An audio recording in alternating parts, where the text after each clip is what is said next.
And good evening, good evening, good evening. It is Tuesday night. It's Queen Stable time. And I have another amazing special guest this evening. We have the lovely Classic Regency International. Kathryn, how are you? Hi. Oh, really good. Really good. Looking forward to Christmas, but trying to get all those sort of pageant appearances in and all that pageantry stuff.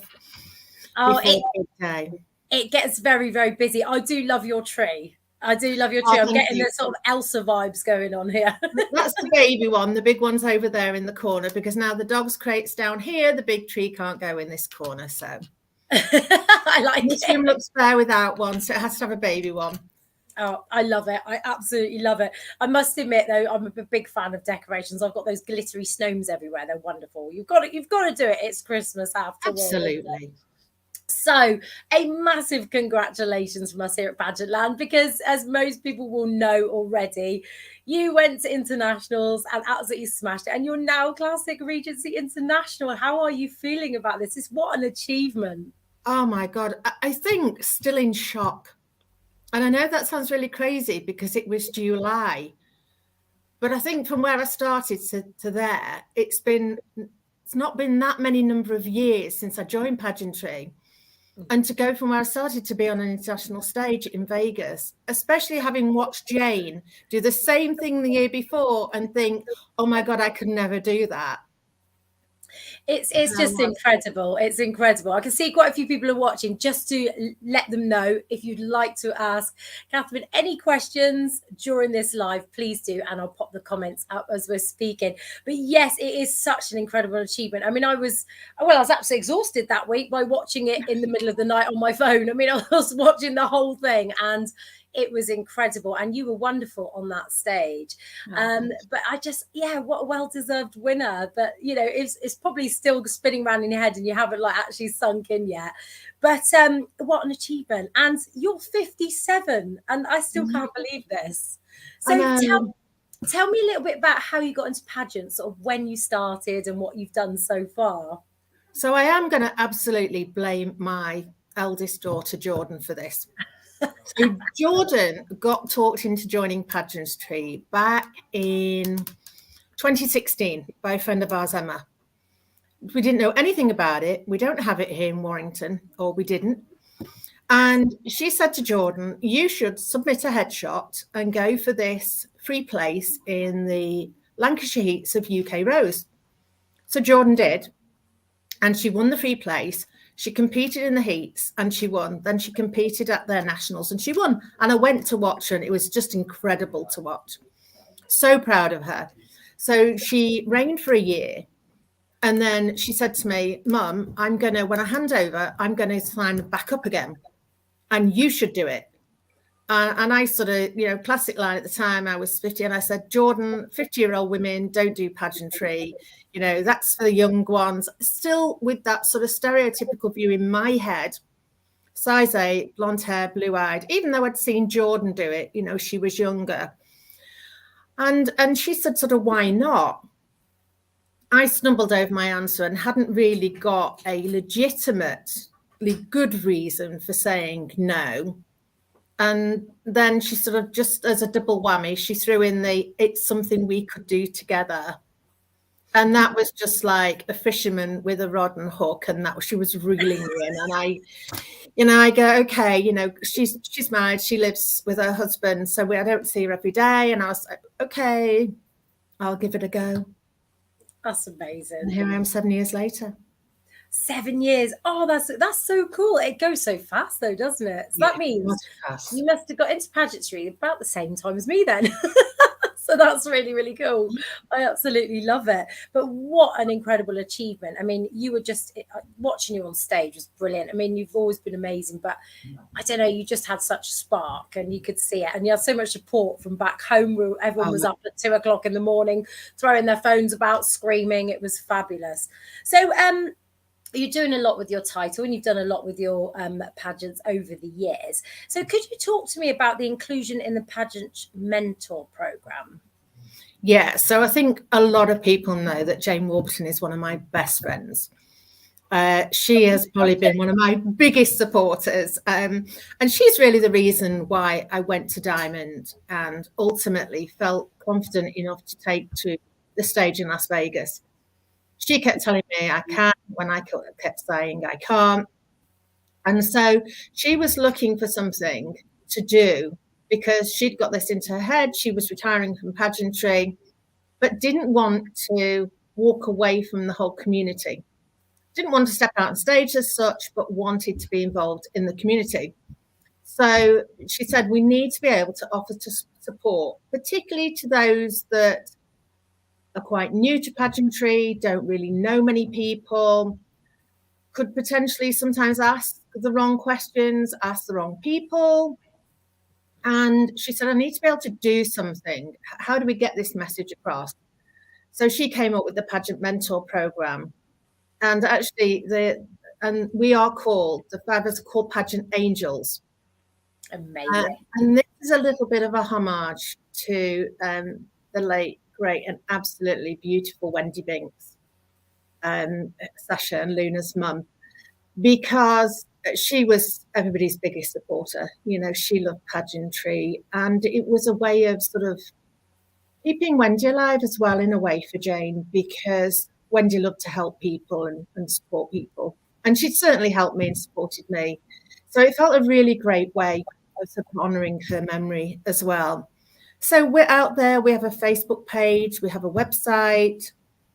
We've actually got these very cute badges on our sashes, and only the Pageant Angels have got them, that say PMP with our logo with the wings on. And they were done by the lovely Sarah Roberts-Lello, who's one of the angels. So they're so pretty. So if anybody ever sees that badge on a sash, you know you're talking to one of Jane's angels, not Charlie's.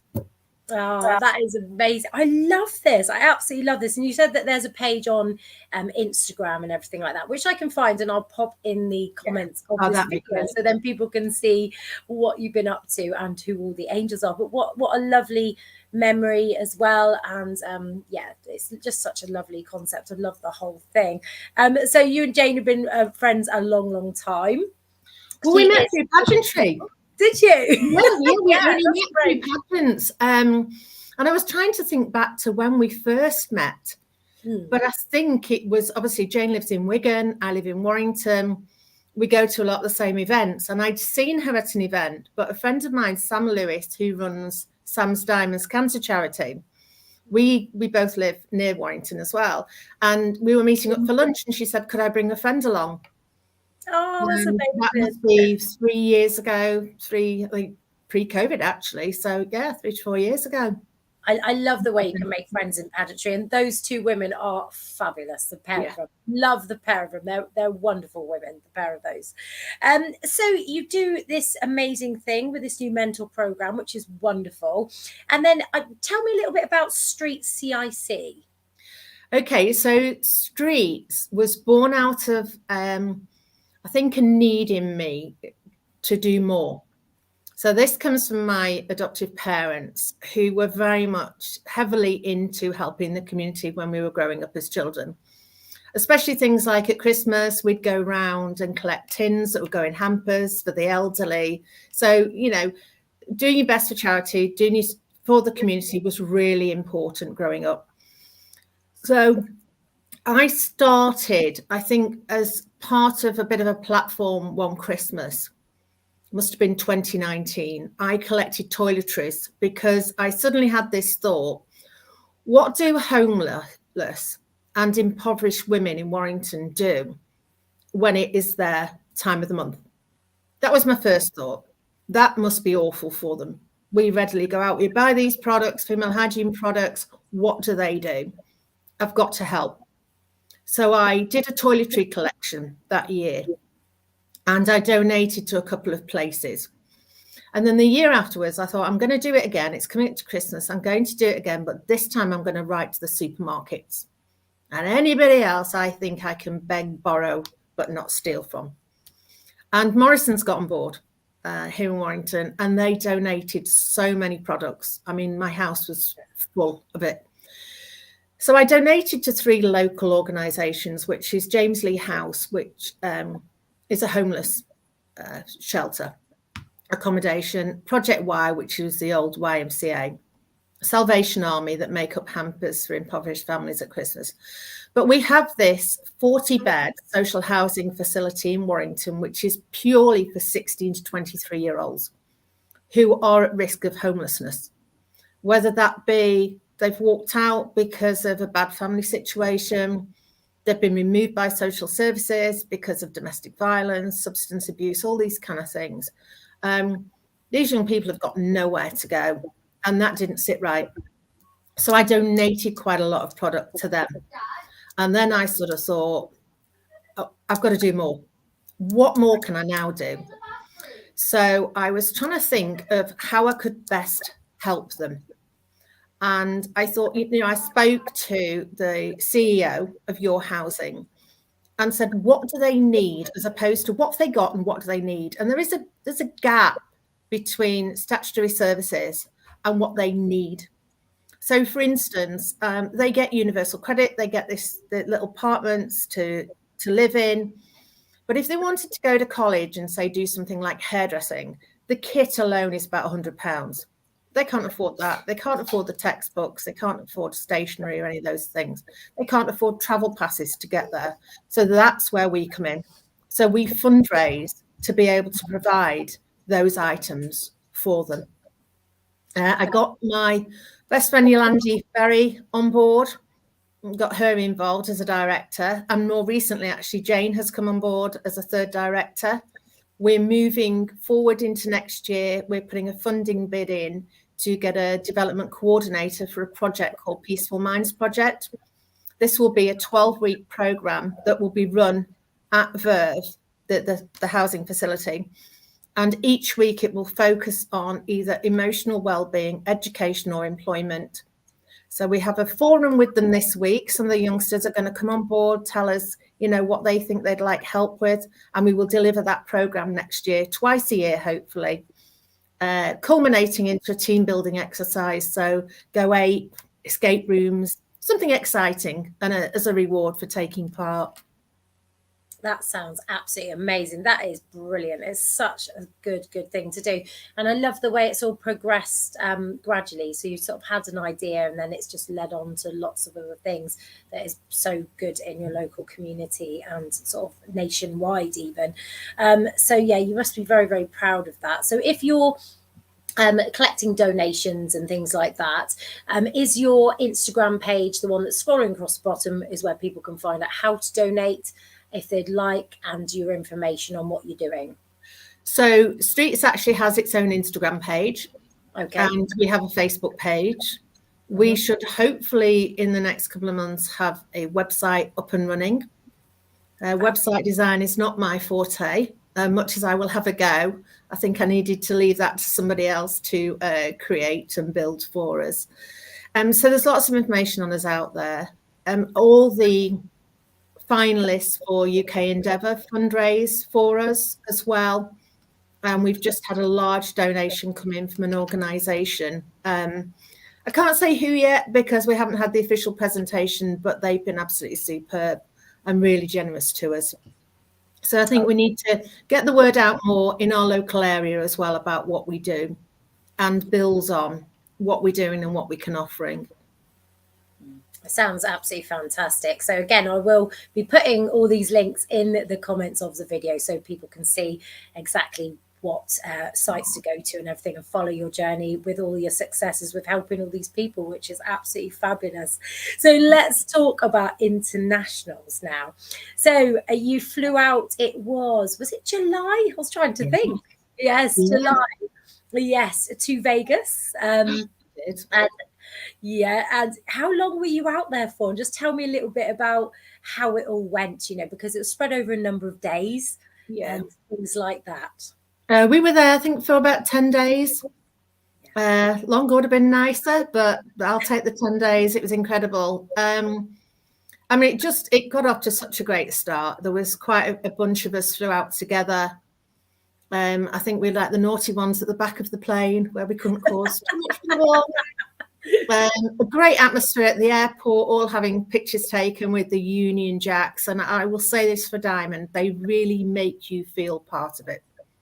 You know, it was really sisters and brothers, because we had the young boys with us as well. And it was such a great atmosphere all the way there. We had 3 days in the Pink Flamingo first, which was on the Strip, the Vegas Strip, which was just phenomenal. I mean, you know, you watch these movies with Caesar's Palace and the Bellagio and the Mirage, and then all of a sudden you're eating breakfast opposite them, and you're like, this is not real. Did some fantastic photo shoots in the hotels and on the Strip. We had Matt and Nat with us from MS Imagery, and his pictures and the videos were just superb. Really love them. Great memories now to treasure. So then we moved the day before competition to the Golden Nugget, which is on Fremont Street, which is very entertaining, shall we say, Fremont Street. It's something like nothing you've ever really seen before. Yeah, the wilds and the wacky were definitely out in force on those streets of a daytime and an evening. So we had 4 days of competition. So we had optionals. So we had optionals, we had interview, and then we had fashion wear, and we'd had evening wear on the final day on the Saturday, and we flew home Sunday. So it's quite exhausting, but absolutely great atmosphere in the auditorium. The UK and Ireland and Europe team were just making as much noise as you would hear at a big pageant. The likes of Galaxy, that whooping and cheering was coming from these 60 people sitting in these 4 to 5 rows of seat. Flags were waving. Every time you took to the stage, the noise level went up. Unbelievable. Quite the experience. And something I'll probably never experience again in my life. You know, I do go back next year to hand over.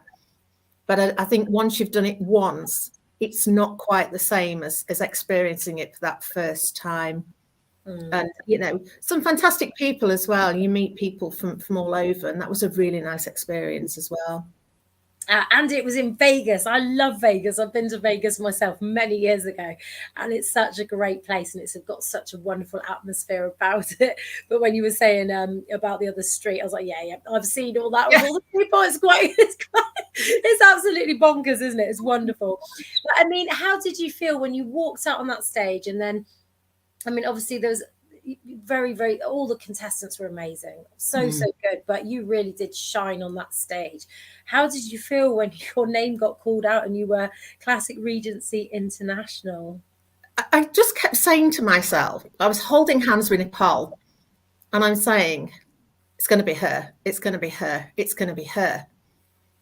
But there was this sort of, was it underlying confidence that I was feeling? I wasn't sure where it was coming from.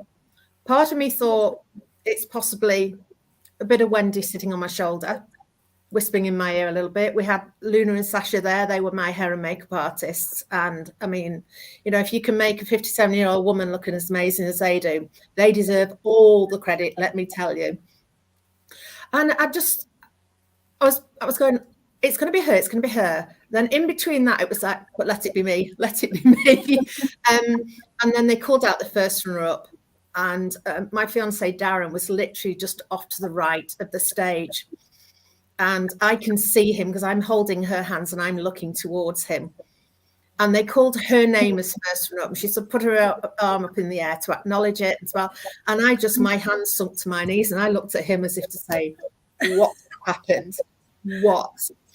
So while they're giving her award, I turn around, Jane's come onto the stage.